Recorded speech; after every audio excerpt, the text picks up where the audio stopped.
Y sin embargo ahora, en esta encuesta que hicimos hace 5 años, te comentaba, bueno, alrededor del 70-75% de la población como promedio está a favor de la eutanasia y del suicidio asistido. O sea, la mayoría de los mexicanos, pero abrumadora mayoría, se pronuncian a favor.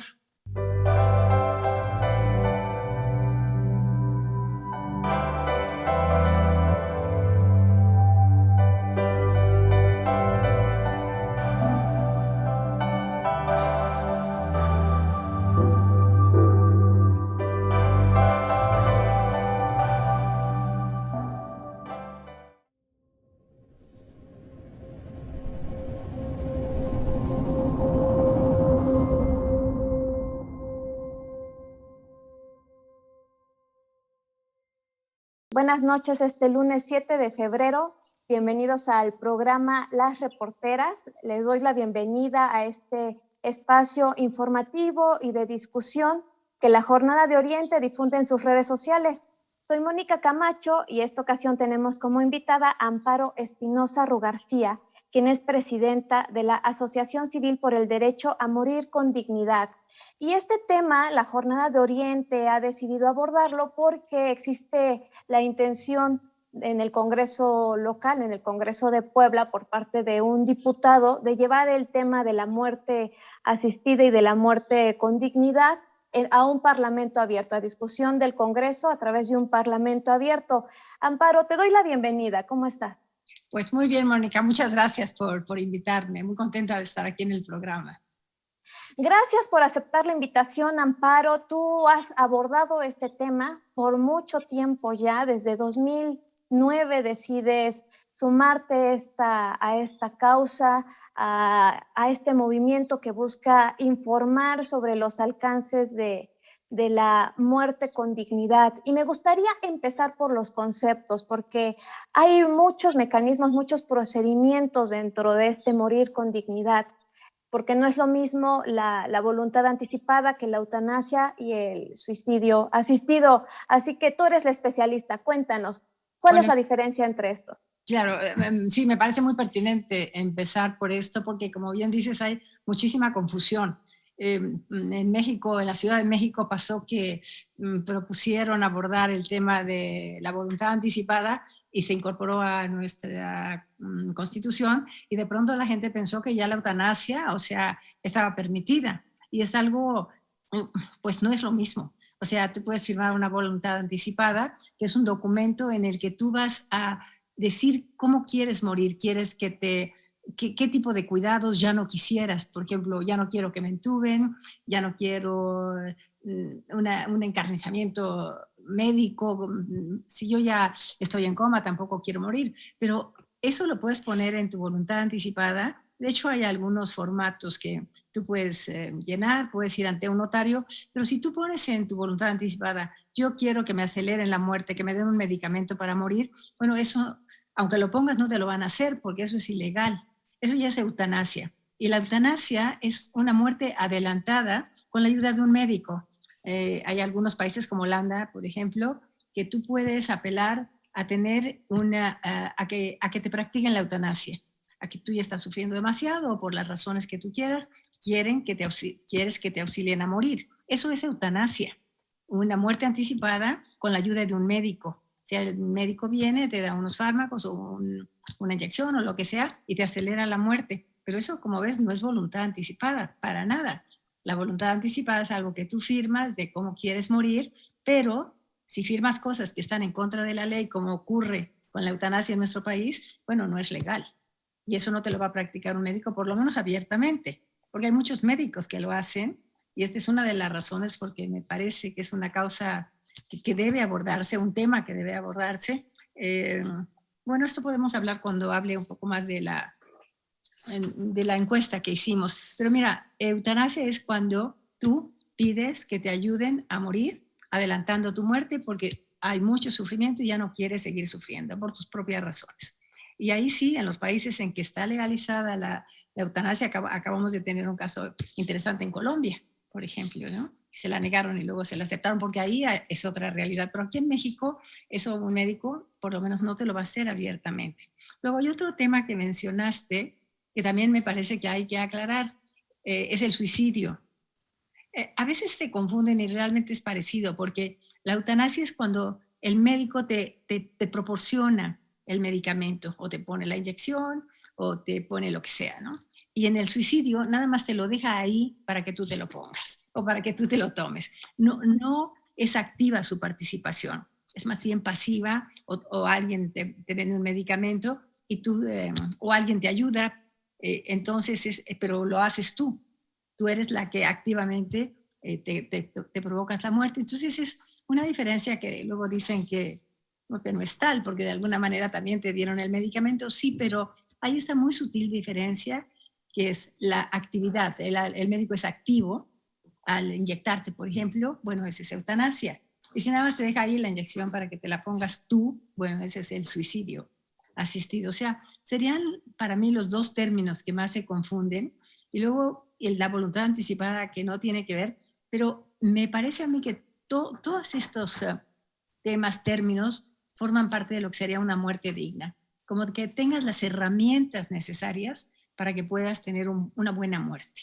Y pues sí, la eutanasia sería un recurso, el suicidio asistido, que estuviera legalizado para facilitarte eso, si no es como mucho más complicado. Pero desde luego que no es equivalente muerte digna a la eutanasia, tampoco, porque la muerte digna pues es un buen morir, y hay personas que no consideran que practicándote la eutanasia o suicidio asistido es buena muerte, una persona muy religiosa, en fin, no es equivalente. El morir con dignidad, yo considero que es morir de acuerdo a cómo tú quieres morir, es escoger cómo quiero yo morir, y ahí hay una gama enorme de posibilidades, enorme, porque no es lo mismo. Claro, lo que sí es que el Estado debería de proporcionar estas herramientas para que cada persona decida qué es lo que, con lo que concuerda, qué es lo que quiere para su final. Bueno, ahí también hay otra discusión. Hay quienes consideran que sí y hay quienes consideran que no, y por eso es tan difícil. O, por ejemplo, en Inglaterra, que es un país, bueno, avanzado y tal, no se ha logrado conseguir la legalización de la eutanasia. En otros países, en Suiza, por ejemplo, pues solo es el suicidio asistido, pero no la eutanasia. Y son pocos países relativamente, entonces no es tan fácil decir, bueno, ¿debería el Estado? No. Bueno, yo considero que sí. Yo personalmente yo considero que sí. Y en la asociación, pues sí, estamos moviéndonos hacia una promoción de esta práctica, pero que sea legalizada. La asociación está. Sí nos movemos en esa dirección, pero hay otras personas que no considerarían que es una obligación del Estado. A veces se compara con el aborto, ¿no?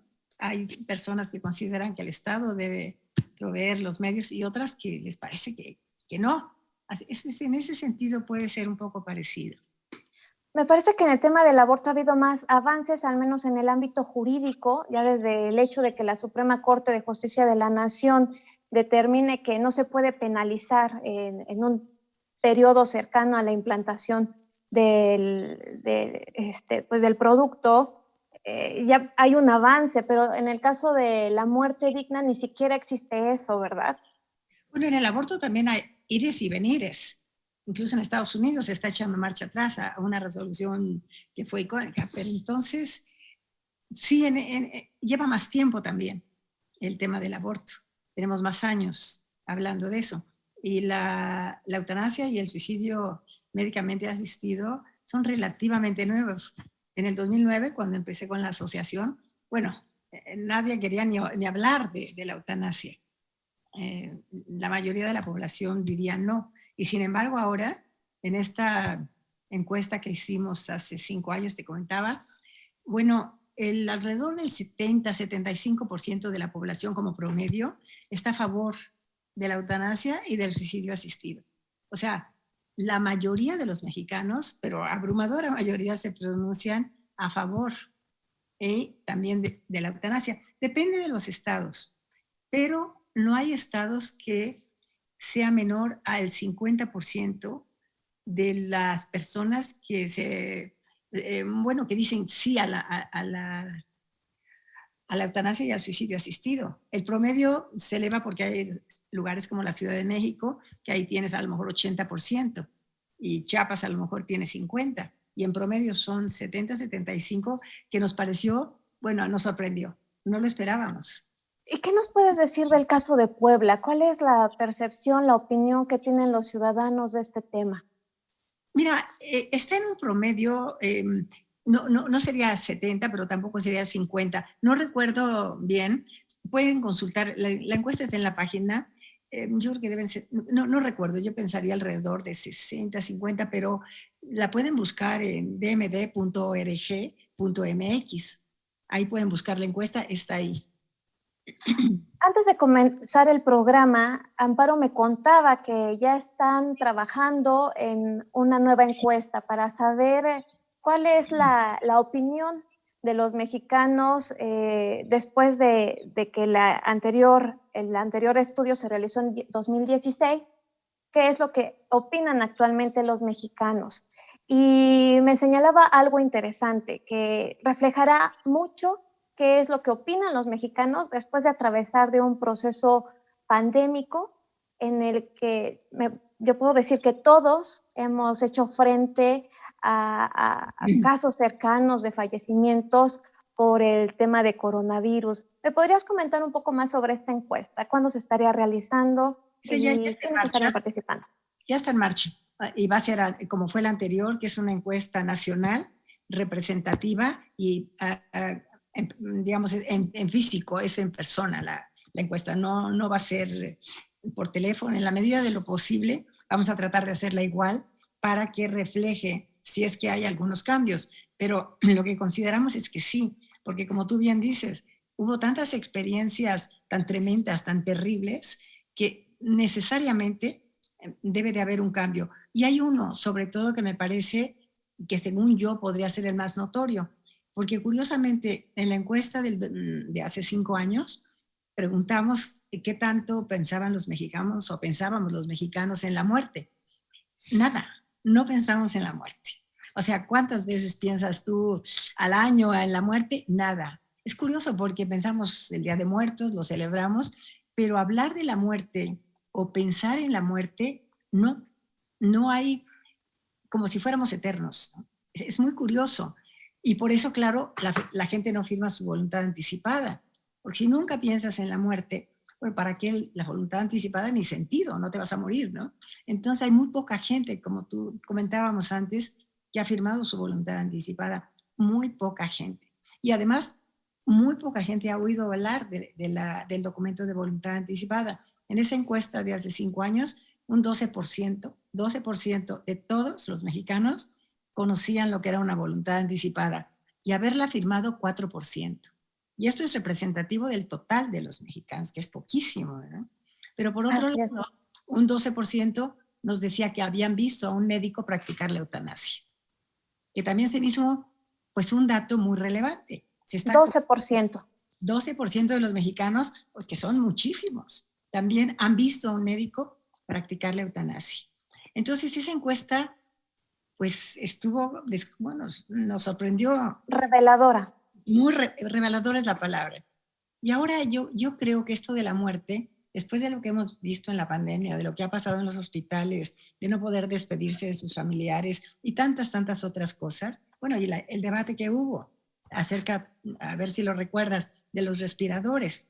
A ver, si no alcanzan los respiradores, ¿a quién se los damos? Entonces, ¿quién va a ser el elegido para tener un respirador si hay niños, adultos, quiénes, mujeres, hombres? Fue una discusión, bueno, que produjo mucho ruido, porque decían, bueno, los grandes, ellos los últimos.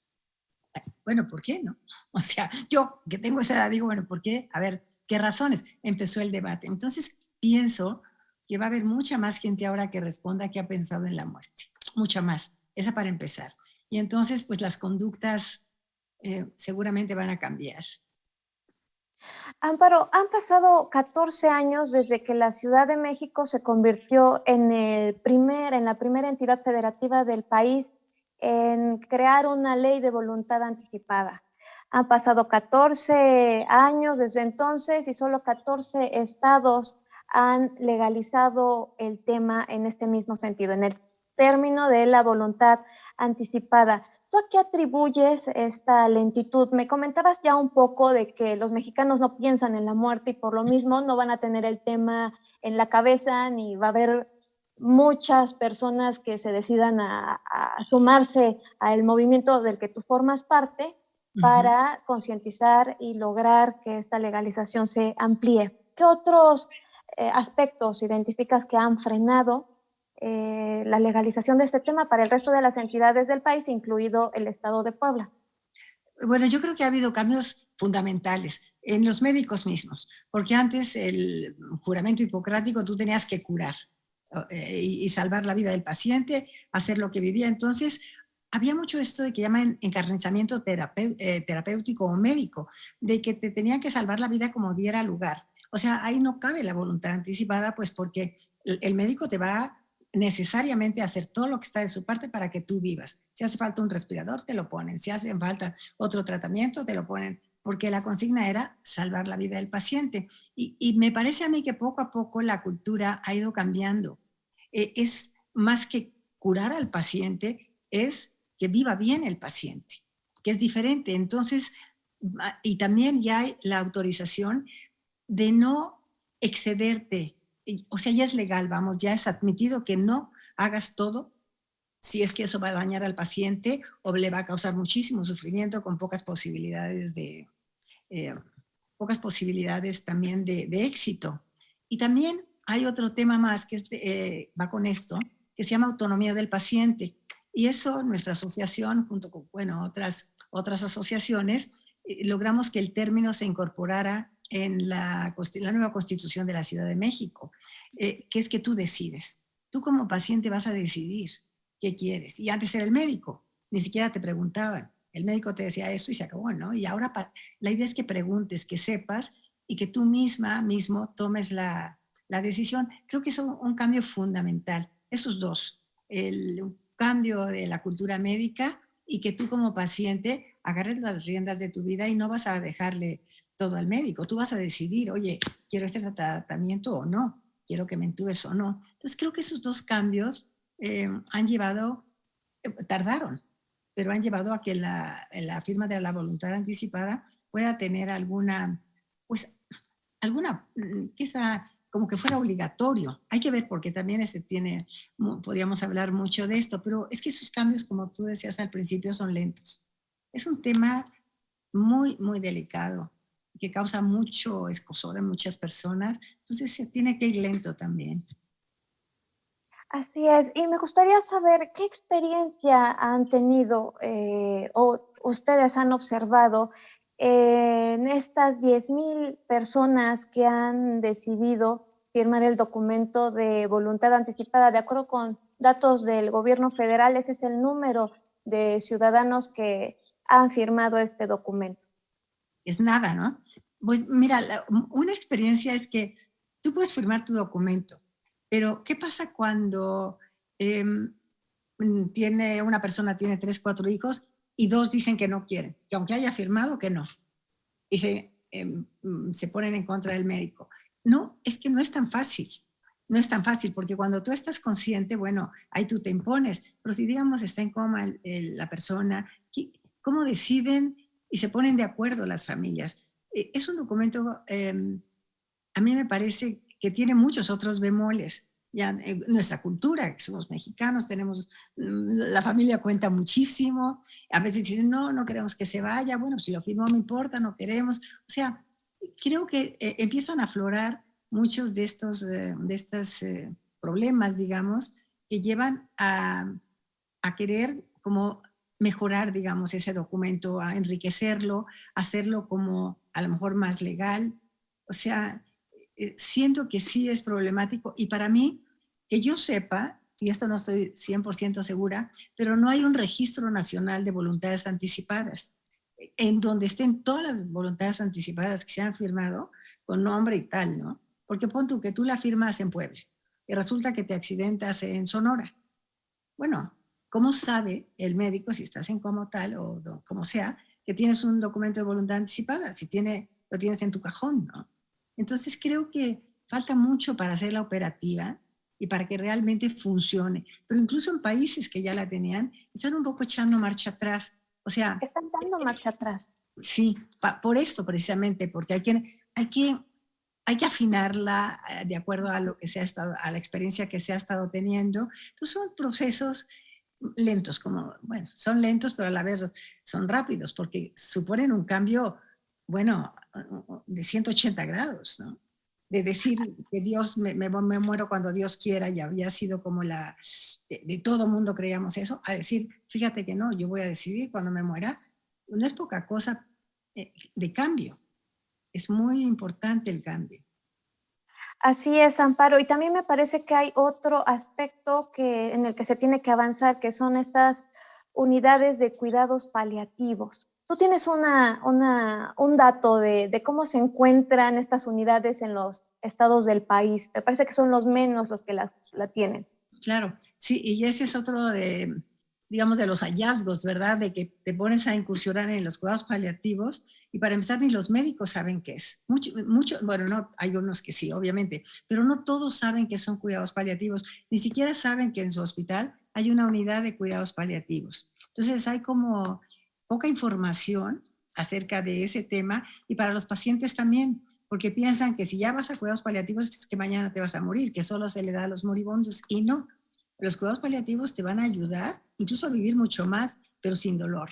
Es algo como muy necesario. Y en México hay unidades y muy buenas, pero también hay estados de la República que tienen una unidad de cuidados paliativos en la capital, por ejemplo, y son entidades enormes. Entonces, de aquí a que llegas a los cuidados paliativos, pues ya te moriste del dolor. Entonces, creo que en ese tema hay mucho que avanzar, mucho. Y se vio más ahora con la pandemia. No había suficientes nadas y menos cuidados paliativos, que era lo que hacía falta, ¿no? Entonces, creo que también es un tema que necesitamos tener cuidados paliativos para poder tener una muerte digna. También, porque hay un español que decía que sin cuidados paliativos no hay eutanasia, sin eutanasia no hay cuidados paliativos. O sea, para que lo previo a tu muerte, pues sea también lo menos dolorosa. Hay mucho dolor, hay gente que sufre muchísimo por falta de fármacos, por ejemplo, o por la dificultad de conseguirlos. En esa área creo que hay mucho que hacer, en el dolor, en el sufrimiento, innecesario, vaya, porque hay sufrimientos que pues, a lo mejor ya no hay de otra, pero yo creo que hay mucho sufrimiento que puede aliviarse. Amparo, ante todo este contexto, ¿cuáles son las recomendaciones que tú dejarías al Congreso de Puebla en caso de que sí le tome la palabra a este diputado del PT, el diputado Miguel Octaviano Huerta, y realicen este parlamento abierto con la finalidad de aprobar una ley de voluntad anticipada? Sí, porque es una ley nada más de voluntad anticipada. No están hablando de nada más. No están hablando de eutanasia, no están hablando de suicidio asistido, de nada. Lo único es una voluntad anticipada. A mí me parece que eso no tiene vuelta de hoja, ¿no? No tiene vuelta de hoja, como ¿por qué no firmarlo? Ahí no le veo que nadie puede tener una objeción. De que sea como tu testamento, ya ves que hay mes del testamento y que tú firmes tu testamento, porque si no te mueres y qué pasa. Aquí es un poco lo mismo. Estás en coma o te pasa algo, pues ¿por qué no dejarlo que por lo menos sepan cuál es tu voluntad? A mí me parece que sí, sin duda. Yo no le vería objeción y yo no sé si las objeciones que puede haber es que las personas lo vean como un primer paso para la eutanasia, no lo sé, pero no veo yo ahorita, no veo una objeción. Y también se tiene que discutir entonces la eutanasia y el suicidio asistido. No se debe de dejar fuera de este Parlamento abierto. Pues yo creo que, no sé si piensan empezar solo con esta ley de voluntad anticipada porque es lo menos polémico, ¿no? Y yo no sé si sacas todo a la vez, pues igual no pasa ni una, ¿no? Entonces a lo mejor la gradualidad vale la pena, pero no dejarlo fuera. Eso tiene que discutirse en algún momento y es bueno que se empiece a hablar, sí, sin duda. Amparo, antes de concluir el programa, me gustaría conocer tu experiencia personal. ¿Por qué decides en 2009 abanderar esta causa? Tú lo comentabas al inicio de la entrevista.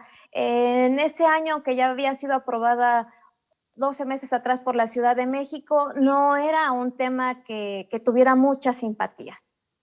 Bueno, y en 2009, cuando empezó esta asociación, ya son muchos años, y tampoco, pues mira, quizá porque veía mucho dolor a la muerte, veía muchas personas, no muchas, pero vi personas muriendo con tremendos dolores, muy, muy cercanas, y me parecía que algo se podía hacer.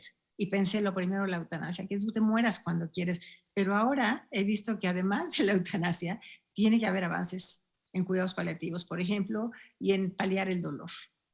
Porque si no, pues oye, te duele una muela y ya te vas a la eutanasia, ¿no? Sin embargo, si puedes vivir sin dolor, a lo mejor vives un poco más y mejor, ¿no? Entonces, pensé que por eso necesitábamos ampliar los alcances de esta organización, promoviendo también la creación de los cuidados paliativos en los hospitales y hablando del dolor, que no suele hablarse del dolor y el sufrimiento. Me estoy acordando de un testimonio de una mujer una joven que narró la experiencia de su abuela, que iba con los doctores, un peregrinar de doctores nunca le dijeron que se estaba muriendo a ella, no, o sea, no le hablaron de la muerte, pero con los doctores le decían, mire, acostumbres, así va a ser esto, así van a ser los dolores. Y no hubo manera de quitar los dolores ni que se enterara que estaba muriendo. Entonces son experiencias como esas que a la vez están, bueno, como que no hacen sentido, ¿no? Que pueden, por lo menos hay que hablar de ellas. Así es, Amparo. Y justamente este fue el objetivo de la entrevista, abonar a la discusión de la muerte, de morir con dignidad y de todos los procedimientos que pues se tienen considerados, ¿no? Y que pues lamentablemente no han avanzado como muchos de los simpatizantes de estas herramientas les gustaría. Y bueno, Amparo, te agradezco mucho por eso que hayas aceptado la invitación al programa para que nos narraras de tu experiencia desde la asociación y también tu experiencia personal. Muchas gracias. Yo estoy muy agradecida y qué bueno que hay programas como eso. Te felicito. Muchas gracias, Amparo. Y también gracias a todos los que siguieron la transmisión. Nos veremos ya en otra entrevista para las reporteras el lunes próximo. Y recuerden que esta entrevista podrán verla mañana en la retransmisión de las 6 de la tarde. Hasta luego.